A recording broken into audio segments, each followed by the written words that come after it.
नमस्कार, मैं हूं आपके साथ प्रेरणा मिश्रा।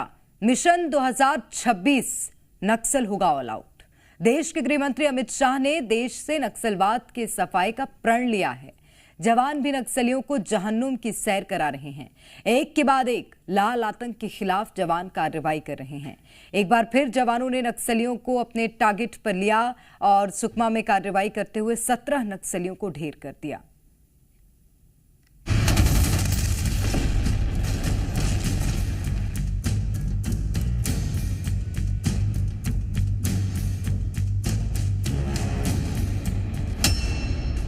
नक्सलियों पर सर्जिकल स्ट्राइक।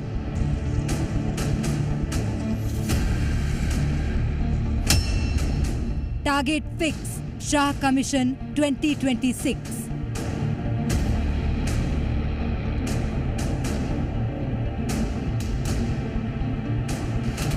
सुकमा में गोगुंडा की पहाड़ी पर जवानों और नक्सलियों के बीच मुठभेड़ हुई। दोनों ओर से जमकर गोलियां चली। जवानों ने नक्सलियों के गढ़ में घुसकर प्रहार किया और नक्सलियों को इस दुनिया से विदा कर दिया। जवानों के बंदूक से निकली गोली नक्सलियों के लिए काल साबित हुई। अमित शाह ने टारगेट फिक्स कर दिया है। जवानों ने ठान लिया है। इसी का नतीजा है कि जवान नक्सलियों के गढ़ में घुसकर सर्जिकल स्ट्राइक कर रहे हैं। एक एक कर नक्सलियों को जहन्नुम पहुंचा रहे हैं। छत्तीसगढ़ के सुकमा और दंतेवाड़ा जिले की सरहद पर पुलिस और नक्सलियों के बीच मुठभेड़ हुई। पुलिस और सीआरपीएफ के जवानों ने मिलकर एक सफल ऑपरेशन को अंजाम दिया। इस ऑपरेशन के दौरान 2 जवान भी घायल हुए। अभियान के दौरान आज दिनांक प्रातः 8 बजे से अनेक बार माओवादी सुरक्षा बल के बीच में मुठभेड़ हुई और काफ़ी बड़ी संख्या में AK-47, SLR, इंसास इत्यादि आर्म्स एम्युनिशन भी बरामद किए गए थे। मुठभेड़ में मारा गया माओवादियों का शनाख्ती कार्रवाई भी जारी है। इस मुठभेड़ में हमारा 2 जवान घायल भी हुआ। उनकी स्थिति अभी सामान्य खतरे से बाहर है। उनकी इवैक्यूएशन के लिए और बेहतर इलाज के लिए आवश्यक व्यवस्था की जा रही है। आसपास इलाके में भी रीइंफोर्समेंट टीम द्वारा लगातार सर्चिंग की जा रही है। ऑपरेशन खत्म होने के बाद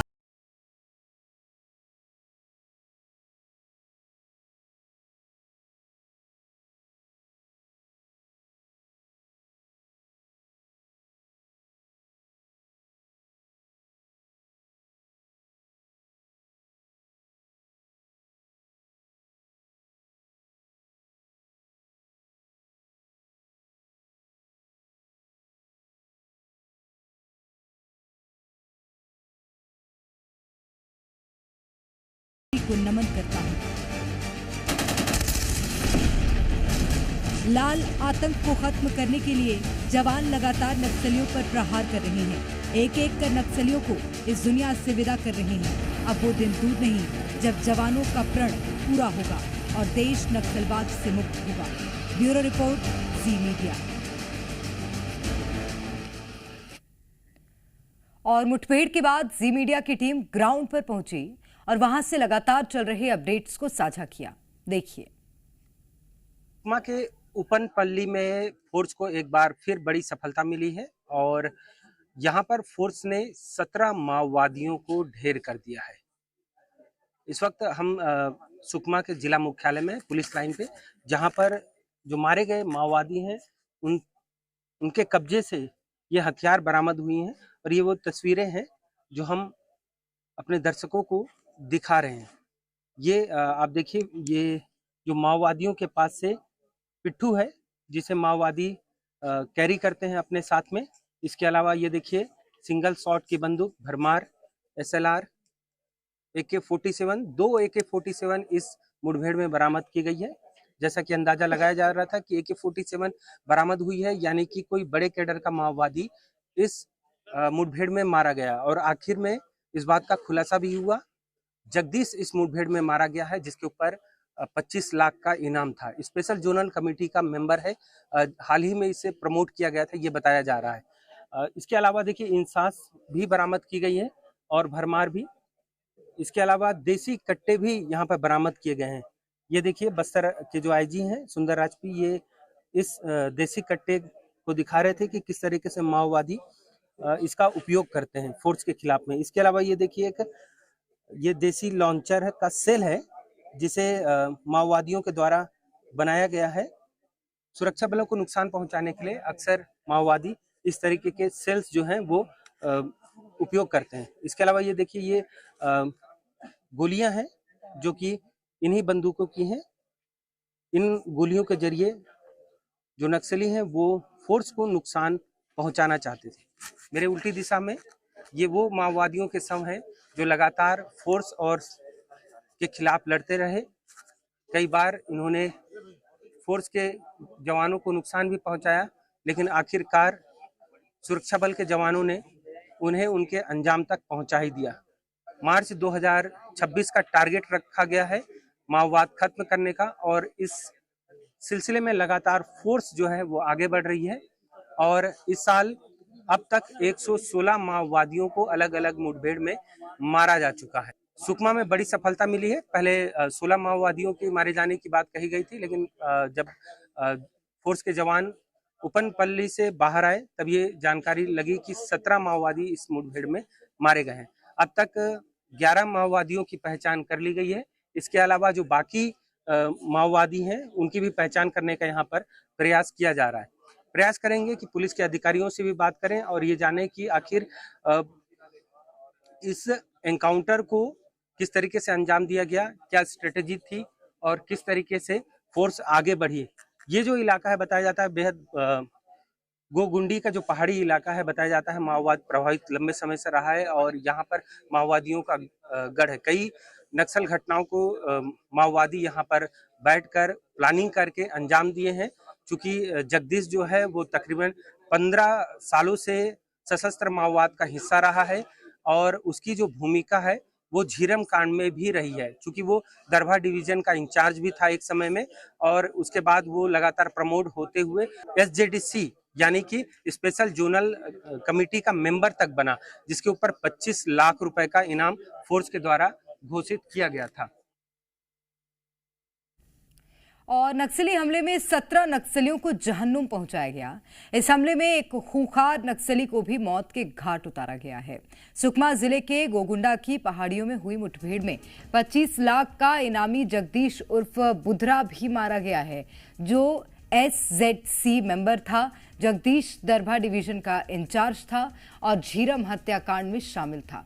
इतना ही नहीं, मुठभेड़ के बाद सुकमा मुख्यालय पुलिस लाइन में पुलिस और CRPF के अधिकारियों ने संयुक्त प्रेस कॉन्फ्रेंस की। इस दौरान हमारे सहयोगी अनूप अवस्थी ने CRPF 195 बटालियन के कमांडेंट सुकमा के SP से बातचीत की। CRPF के भी कुछ अधिकारी हैं। सर, किस तरीके से सफलता मिली? CRPF के लिए काफी बड़ी अचीवमेंट है ये। आज दिनांक 29 तारीख को रात्रि में लगभग 12:30 बजे के आसपास CRPF और DRG की संयुक्त टीम को सूचना मिली थी कि 25 से 30 नक्सल उस इलाके में घूम रहे हैं। तो पार्टियां निकली डिफरेंट लोकेशन से, 3 लोकेशन से पार्टियां निकली थी, और मॉर्निंग में इनके साथ इनकाउंटर हुआ, जिसमें कि आपके सामने 17 नक्सलियों के सब रखे हुए हैं। इसके साथ साथ कुछ हथियार भी बरामद हुए हैं, जो आपको बता दिया गया। ये बताते हैं कि जगदीश जो है काफी लंबे समय से इस इलाके में सक्रिय रहा है। इसको आप लोगों ने एनकाउंटर में ढेर किया है। ये फोर्स के लिए कितनी बड़ी सफलता मानी जाएगी? ये बहुत बड़ी सफलता है। इस पूरे इलाके में जगदीश के नाम से बहुत भय व्याप्त था, और जगदीश के जाने से यहाँ के पब्लिक भी बहुत राहत महसूस करेंगे। जी, बस्तर के IG भी हैं, उनसे भी बात करने का प्रयास करते हैं और ये जानते हैं कि किस तरीके से ये जो ऑपरेशन है वो लॉन्च किया गया है, और लगातार इस ऑपरेशन को लेकर वो जानकारी दे रहे हैं। CRPF के भी अधिकारी मौजूद हैं, सुकमा के SP मौजूद हैं किरण चौहान, उनसे बात करने का प्रयास करते हैं।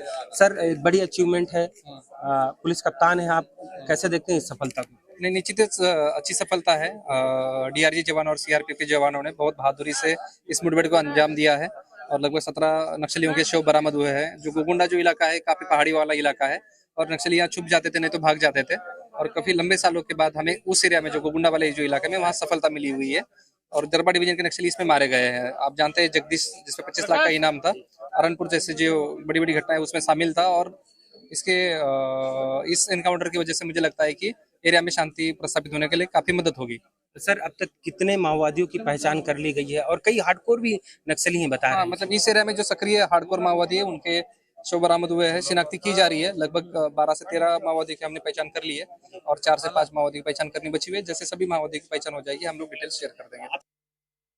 बस्तर के आईजी हैं सुंदर राजपी सर, उनसे बातचीत करेंगे, जानेंगे सर एक बड़ी अचीवमेंट फिर लगातार पिछले 10 दिन में हम देख रहे हैं 2 बड़े एनकाउंटर होते हैं, एक बीजापुर में और अब सुकमा में, और स्पेशल जोनल लेवल जो कमेटी होती है उसके मेंबर को आपने दोनों ही मुठभेड़ में मार गिराया है। कितनी बड़ी सफलता है ये फोर्स के लिए? जिस तरीके से वर्ष 2024 और 25 में बस्तर संभाग के अंतर्गत सुरक्षा बल के लिए काफी निर्णायक बढ़त प्राप्त हुआ, उस सिलसिला में लगातार अभी अभियान संचालित की जा रही थी। आज दिनांक 29 मार्च को जिला सुकमा के केरलापाल क्षेत्र अंतर्गत गोगुंडा उमपल्ली इलाका में माओवादी की उपस्थिति का सूचना के आधार पर तब टीम अभियान के लिए निकले थे। सुकमा डीआरजी और सीआरपीएफ 115 यूनिट का जो सुरक्षा बल और माओवादी के बीच में सुबह से लेकर लगातार 4-5 घंटे मुठभेड़ जारी रहा। मुठभेड़ के पश्चात 11 महिला माओवादी सहित कुल 17 माओवादी कैडर के डेड बॉडी रिकवर की गए थे। उनमें से डीके कैडर जगदीश और एसीएम रोशन, एसीएम सलवम जोगी, एसीएम माधवी देवम, अन्य माओवादी कैडर का भी डेड बॉडी रिकवर की गए थे। जगदीश से बताया जाता है कि दरभा डिवीजन का ये एक वक्त में इंचार्ज भी रहा। झीरम जो कांड हुआ था उसमें इसकी अहम भूमिका रही। इसके अलावा भी कई जो घटनाक्रम थे माओवादियों की तरफ से इसकी लीडरशिप में ही अंजाम दिए जा रहे थे। कुछ खास स्पेसिफिक इनपुट था फोर्स के पास में जगदीश को लेकर, क्योंकि हम देख रहे हैं कि अब फोर्स को वैसी अचीवमेंट मिल रही है बड़े कैडर के माओवादियों को मार गिराना। पर्टिकुलर जगदीश को लेकर ये जानना चाह रहे हैं। जैसा वर्तमान में जितना भी अभियान संचालित किए जा रहे सभी में आसूचना आधारित अभियान है, इसी कारण से सुरक्षा बल को अभी बेहतर परिणाम भी देखने के लिए आ रहा है। और जैसे जगदीश के जो डेड बॉडी अभी रिकवर की गए थे उसका विगत लगभग 15-20 साल से अलग अलग फॉर्मेशन का सक्रियता रहा, कई हिंसात्मक गतिविधि में उनका भागीदारी रहा, कई घटना में उनका प्रत्यक्ष रूप से अप्रत्यक्ष रूप से यह शामिल रहा। और जैसे सहारनपुर में आईडी ब्लास्ट की घटना जो 2 साल पहले हुआ था जिसमें हमारा 10 डीआरजी जवान का शहादत हुआ, उसमें भी ये मास्टरमाइंड रहा। पास मौका मिलेगा संगठन छोड़कर समाज के मुख्य धारा में शामिल होने के लिए, सामने आने के लिए उनको भी एक अवसर मिलेगा। ये हैं बस्तर आईजी जो ये साफ तौर पे कह रहे हैं कि जिस तरीके से लगातार फोर्स को एंटी नक्सल ऑपरेशन में कामयाबी मिल रही है और बड़े लेवल के माओवादी मारे जा रहे हैं, सरेंडर होने वाले माओवादियों की संख्या बढ़ेगी। क्योंकि पिछले 1 साल में हम ये देख भी रहे हैं कि बीजापुर और सुकमा में सबसे ज्यादा माओवादियों ने सरेंडर किया है। एक और सफलता फोर्स को। सुकमा से मैं अनुपस्थिति, जी मीडिया। वहीं नक्सली हमले पर कांग्रेस का क्या कहना है ये भी आपको सुनाते हैं। हमारे सुरक्षा बल के जवान नक्सल मोर्चे में बड़ी मेहनत कर रहे हैं और उन्हें सफलता भी मिल रही है। इसका एक बड़ा कारण यह है कि हमारी सरकार के समय पिछले 5 साल में भूपेश बघेल की सरकार ने विश्वास, विकास, सुरक्षा का मूल मंत्र लेकर बस्तर में नक्सलवाद को समाप्त करने की दिशा में कदम उठाया। वहाँ के लोगों का भरोसा जीता था। और वर्तमान सरकार को भी नक्सलवाद के लिए जिस प्रकार से हमारे सुरक्षा बल दृढ़ता दिखा रहे हैं, मजबूती दिखा रहे हैं, सरकार को भी दृढ़ता दिखाना होगा। सरकार को भी अपनी नक्सल नीति स्पष्ट करना होगा। और अब बात करते हैं 2025 की। जवान ऑपरेशन 2026 के लिए नक्सलियों पर काल बनकर टूट रहे हैं। साल 2025 की शुरुआत से ही छत्तीसगढ़ से नक्सलियों का सफाया हो रहा है। 5 जनवरी को 5 नक्सली ढेर किए गए, वहीं 10 जनवरी को 3 नक्सली ढेर हुए, 12 जनवरी को 5 नक्सली मार गिराए गए, 16 जनवरी 18 नक्सलियों को ढेर करने में जवानों को सफलता हाथ लगी, 21 जनवरी को 14 नक्सली ढेर हुए, 1 फरवरी को 8 नक्सली ढेर किए गए और 9 फरवरी को अब तक का सबसे बड़ा ऑपरेशन माना जा रहा है क्योंकि 31 नक्सली यहां पर ढेर किए गए। 20 मार्च की बात करें तो यहां भी 30 नक्सली मार गिराए गए थे। 29 मार्च को 17 नक्सली ढेर हुए हैं। तो ये वो आंकड़े जो हम बता रहे हैं किस तरह से जवानों को नक्सलियों के खिलाफ सफलता हाथ लग रही है। तो अलग अलग तारीखों में 2025 में किस तरह से नक्सलियों के खिलाफ जवानों को सफलता मिल रही है वो बता रहे थे। और बढ़ते आगे, एक तरफ जवान नक्सलियों का खात्मा कर रहे हैं तो दूसरी ओर नारायणपुर में नक्सली खुद सरेंडर कर रहे हैं। अबूझमाड़ में नक्सलियों के खिलाफ कार्रवाई हो रही है। कार्रवाई के साथ ही पुलिस कैंप के विस्तार होने से ग्रामीणों में सुरक्षा की भावना जागृत हो रही है, जिसका नतीजा ये है कि ग्रामीण खुद नक्सलियों को पुलिस कैंप में लाकर सरेंडर करा रहे हैं। इसी क्रम में कुतुल कैंप में 6 लाख के 6 महिला नक्सलियों को गांव के ग्रामीणों ने लाकर सरेंडर कराया, जिन्हें पुलिस की तरफ से 25-25 हजार रुपए की सहायता राशि देने और शासन की योजनाओं का लाभ देने की बात कही गई। डीएसपी प्रशांत देवांगन ने बताया कि कुतुल में पुलिस कैंप खुलने से ग्रामीणों में विश्वास जागा है। अबूझमाड़ के अंदरूनी क्षेत्र में नारायणपुर पुलिस और प्रशासन द्वारा जो लगातार विकास कार्य किए जा रहे हैं और अंदरूनी क्षेत्र में जो लगातार कैंप खोले जा रहे हैं, इससे गांव वालों का विश्वास पुलिस और प्रशासन के प्रति बढ़ रहा है और गांव वाले खुद ही अपने आसपास के जो पुराने नक्सली हैं जो काम किए हुए हैं उनको लेकर आ रहे हैं। इसी का नतीजा है कि अभी हाल ही में 6 महिला माओवादी सदस्यों ने अभी कुतुल कैंप में आकर के सरेंडर किया है और आत्मसमर्पण किया है।